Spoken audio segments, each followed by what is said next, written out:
Hello and welcome back. This is Dr. Christopher Gennari, and this is Great Big History Podcast. In this episode, we continue our who's going to rule the world question by moving west from China to the Ottoman Empire, the Ottoman Turks. Now, the Ottoman Turks were not originally supposed to come close to running the world. It's actually, when we start talking about the Turks, a group called the Seljuk Turks, S-E-J-U-K. These are the Turks who overrun Asia Minor from the Byzantines after the Battle of Manzikert, M-A-N-Z-I-K-E-R-T, in 1071. So they had originally been used as mercenaries by the Arabs. They had beat up on the Arabs, and then they crossed over the Tarsus Mountains into Asia Minor, looking for a new homeland, looking to raid and grab some land and stuff. And they ran into a Byzantine Empire that was in the middle of falling apart. And at 1071, there's the Battle of Manzikert. They smash a Byzantine army, which literally had generals within it betray their emperor in the middle of the battle, and the Byzantine army goes down fighting. What that does is allow for this transition of Asia Minor from a Greek-speaking Roman Christian urban place into a Turkish Muslim rural place. And so what happens is the Turks begin to move in, and as they move in, the Greeks move out. They move back to Constantinople. They move out, and you get this transition. In 1204, during the Fourth Crusade, the Catholics, the Italians for the most part, sack Constantinople, the capital of the Byzantines, destroy the city, or wreck the city, loot everything that can be melted down as gold, and what it looks like is the Byzantine Empire is done, and the Turks are going to take over. They look like successors of the Byzantines. It's only a matter of time. If nothing bad happens, they will take over Constantinople, and the Seljuk Turks will dominate Asia Minor, the crossing between Europe and Asia. Well, whenever I say in this class, if nothing bad happens, you should know something bad is bound to happen. And what happens is the Mongols show up, because of course they do. We've already talked about them. The Mongols show up.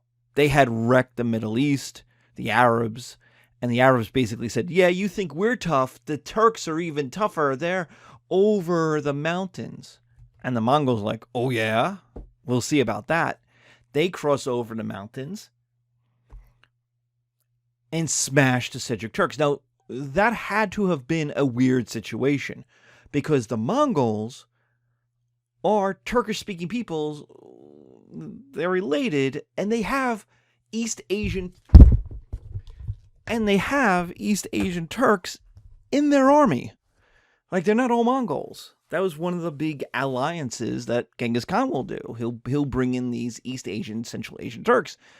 And so it must have been a weird situation where they came over the mountains and were like, hey, cuz, we're going to kill you. And so there's a battle. The Seljuk Turks are crushed because you're fighting the Mongols and everybody gets crushed. And what this does was take a sledgehammer to the Seljuk Turks. It breaks the Seljuk Turk Empire into pieces. Lots of little kingdoms based upon some charismatic leader, some nobleman. And what the effect of this does was to save the Byzantine Empire. The Byzantines are so happy. They're like, oh my God, this must be the Christians. They must be Christians. They must be Prester John. There's this medieval story. And it turns out that the Mongol emperor did have a Christian. He had a couple of wives, and one of them was a Christian wife. And they're like, oh, God has intervened. We're saved. Well, we'll get there. But what this did was end the Seljuk Turks. So the question for the Turks now is, what comes next? The Mongols will leave. They'll go back into the Middle East. They'll cross the mountains. The Byzantines are saved, but they have no power to push the Turks out. So the question is, who will reunite the Turkish Empire, if anybody? And the answer to that is the Osman's people. The Ottoman, who are a small group on the border of the Byzantine world, are going to conquer the rest of the Turks, unite the Turks, conquer the Byzantines, invade the Middle East, conquer the Arabs, conquer North Africa, and then shoot back around to conquer southeastern Europe. Well, how? I mean, the Turks come real close to conquering the Mediterranean, like recreating a Roman Empire. How? And the answer is they are willing to use Turkish and Christian labor and knowledge. They live in a world where there's Turks, who are the tough guys, and the Christians are the smart people. And so they are willing to use both, which is a big deal. Remember, that's being open to diversity. And not a lot of people are, because when you're open to diversity, you are basically saying, my people like me, may not have all the answers. Second is they will realize that they need to dominate the trade routes. They need to dominate the ports that go to Europe. If you could dominate the ports that go to Europe, you can levy taxes on the trade, and that brings in money. And what they eventually do is starve the Byzantine Empire of money. It goes into their coffers. And then they get involved in Byzantine civil wars, because there's always a Byzantine civil war. There's always two people who want to be emperor, and they become the kingmakers.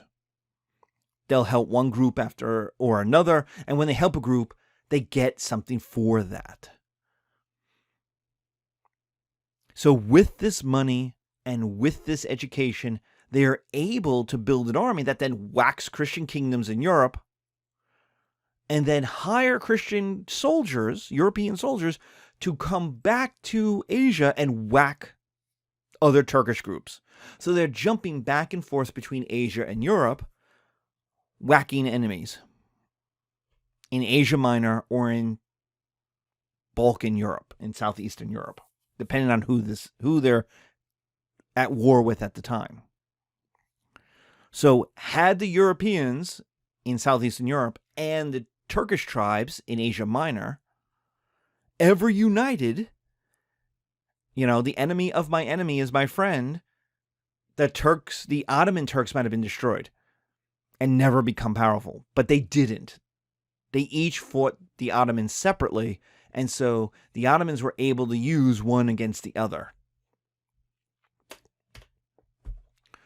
Okay, so by 1600, the Turks are one of the great military empires in the world. They dominate southeastern Europe, the Slavic peoples and the Greek peoples of southeastern Europe. They've defeated the Arabs of the Middle East. In 1517, they capture Cairo, the great education city. In 1536, they capture Baghdad, the old caliphate city. It had been wrecked in 1258 by the Mongols. It's going to be wrecked again by Tamerlane. But the idea is you held it. So the Turks are the first group to control the three great cities, the three great regions of the Middle East since the Romans. Cairo or Alexandria, Egypt, Mesopotamia, and Asia Minor. If you go back to my History 101 class, that's the Hittites, Babylon, and New Kingdom Egypt. So the Middle East has been defined by that triangle of power, and it's usually balanced. There's usually not one person who dominates it. Alexander the Great will, and then Trajan, Hadrian, the Roman emperors in about 100 AD. Trajan and Hadrian will conquer. They'll already have Constantinople. They'll already have Asia Minor. They'll already have Egypt. Julius Caesar will capture that. The part they didn't have was Ctesiphon, Baghdad, Mesopotamia, and they will conquer that, thus bringing the three parts of the Middle East together again. After Hadrian, they're not united again until the Turks do it, until the Ottoman Turks do it. They'll also kick Iran out of the Arab Middle East, where they had been involved in since the Romans. So they will kick Iran/Persia out, and from 1555 to essentially 1979, Persia will have a very limited role in the Arab world. They'll be independent, and they'll dominate at times Afghanistan or the Caucasus until the Russians show up, but Iran will be a limited power for the next 300 years. How? How do they do this? Well, gunpowder. The Turks are one of the first gunpowder armies that we have. Cannon and musketry. Now, this doesn't make sense. This shouldn't happen. Why? Because the Turks are horse nomads. The Turkish people from Central Asia who will unite, who work with the Mongols, are excellent horse archers. These are not people who fight with guns. In the early days, you cannot use guns on horses. They're too unstable.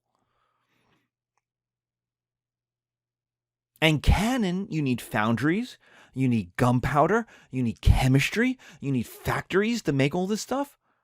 Like, the Turks can't do any of this. Like the Mongols can't.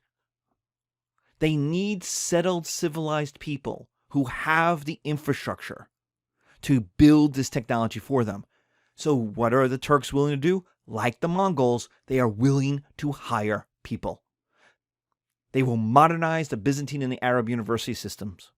They will hire European, Christian, and Arab scientists, gun makers, metallurgists. For the Turks in the early days, science, liberal concepts, the idea of change and discovery will win versus religious doctrine and conservatism, which had taken over the Byzantine world after 717 and taken over the Arab world after 1258. In both the Byzantine and the Arab worlds, having suffered huge traumas of defeat or near defeat, both societies basically turned in on themselves. They became much more religious. They followed the Quran or the New Testament, and the idea was they tried to do what God wanted them to do. And what God wanted them to do was follow a 1,000-year-old book, which meant do not change, do not modernize. Well, the Turks, even though they're Muslim, are a winner, and they are totally willing to use science, use technology. They're religious, but they're not as... They get more religious as time goes on. In the earliest stages, the Byzantines actually thought they could, if they had defeated the Turks at Manzikert, they probably would have been able to convert the Turks to Christianity. Like, the Turks they were nomads, so to work for the Arabs were willing to pay them. To work for the Arabs, the Turks had to quote unquote become Muslim. They went, all right. Sure, whatever. It's not till later that they are fully invested in deep understanding and the weight of Islam. And in the early days, 1500s, science is clearly winning. All right. Well, you need someone to use these guns because, again, the Turks don't do this. They're not naturally gunpowder people. You need infantry for this. The Turks don't have infantry. And so what they will do is hire what's called janissaries. Janissaries. Janissaries. Now, here's the weird thing. These are Christians. These are Christian youths from Greece and from the Balkans. They're Slavic Greek Christians. Serbs. Bulgarians. Greeks. They're from Asia Minor, and they're from Southeast Europe. Why would you hire these people? You defeated these people. They're losers. Why would you hire them? Well, because Christians, going back to the Greeks and the Romans, fight as infantry. Europe is not a big flat plain like Central Asia is. It's got all these mountains. It's got all these forests. You need to fight on foot. Horses don't work as well. Chariots don't do really anything. And cavalry troops are nice, but they can't be your only source of troops. Because what happens is you just bunch up. You put your spears out, you bunch up, shoulder to shoulder, put your spears out, and you say, come and get us. And the horses aren't stupid, so the horses will not charge into those spears. But the Turks are horse archers. That's how they fight. That's how they know they fight. The moment they get off their horses, they're worse fighters. So what they do is hire Christians to be their infantry. And so the infantry is the natural people to give guns to. And so the Janissaries become gunpowder troops. Now, to be a gunpowder troop, you need the technology. So you're cutting edge technology.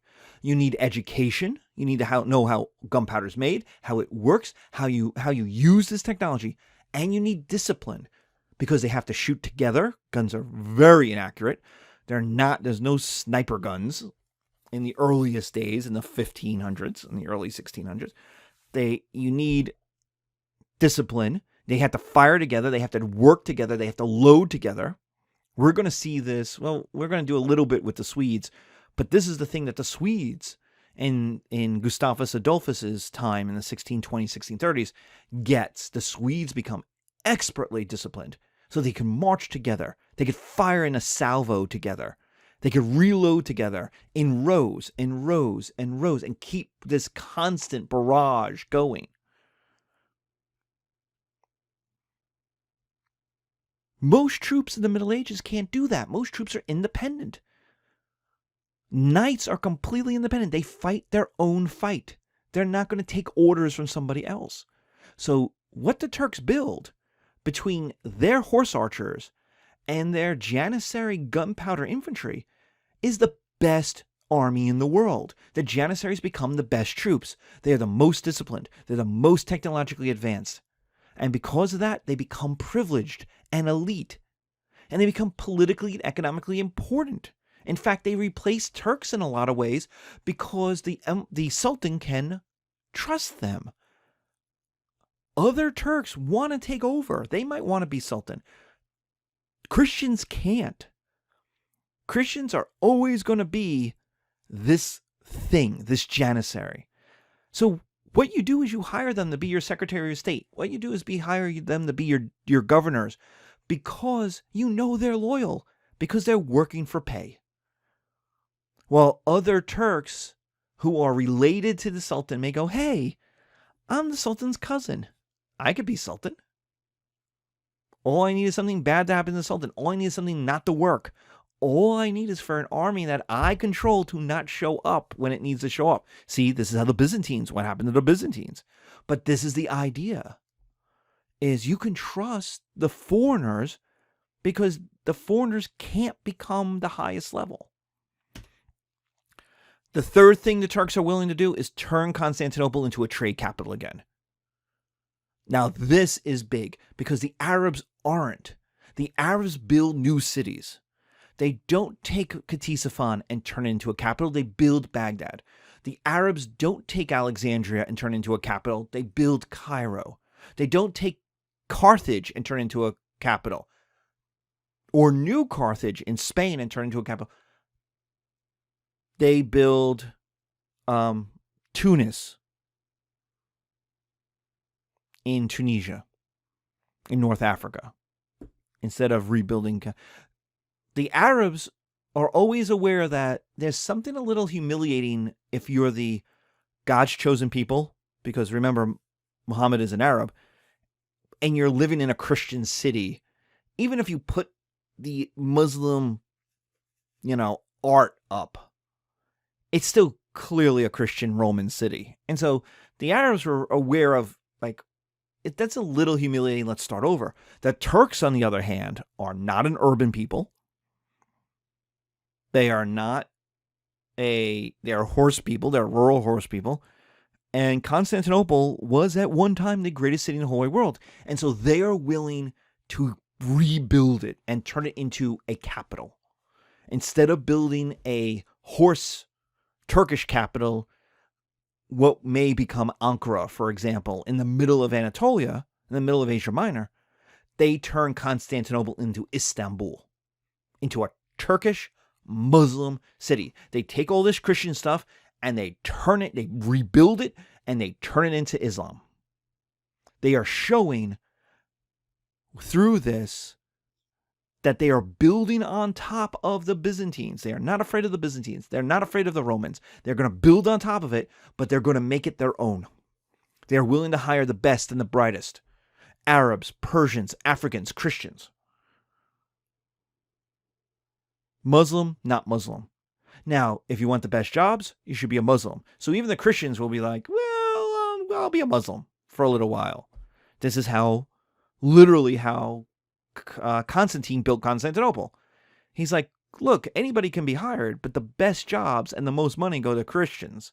And so lots of pagan, lots of polytheists people are like, well, I'll become Christian. How Christian are those people? Not very much. But they are outwardly doing the Christian thing. So the Turks do the same thing. They're willing to hire the best and the brightest. The Arabs are already Muslim. The Persians are already Muslim. The Africans, the North Africans are already Muslim. The Christians are willing to convert. These, especially Greek Christians in Asia Minor, are willing to convert. Greeks and Slavs, Christians in Europe, don't convert it at a very high rate, on the other hand. The third thing is they reconnect Constantinople to the Silk Road. They rebuild the Silk Road that the Mongols tore up from Baghdad to Constantinople. They rebuild those routes. They connect back to Persia.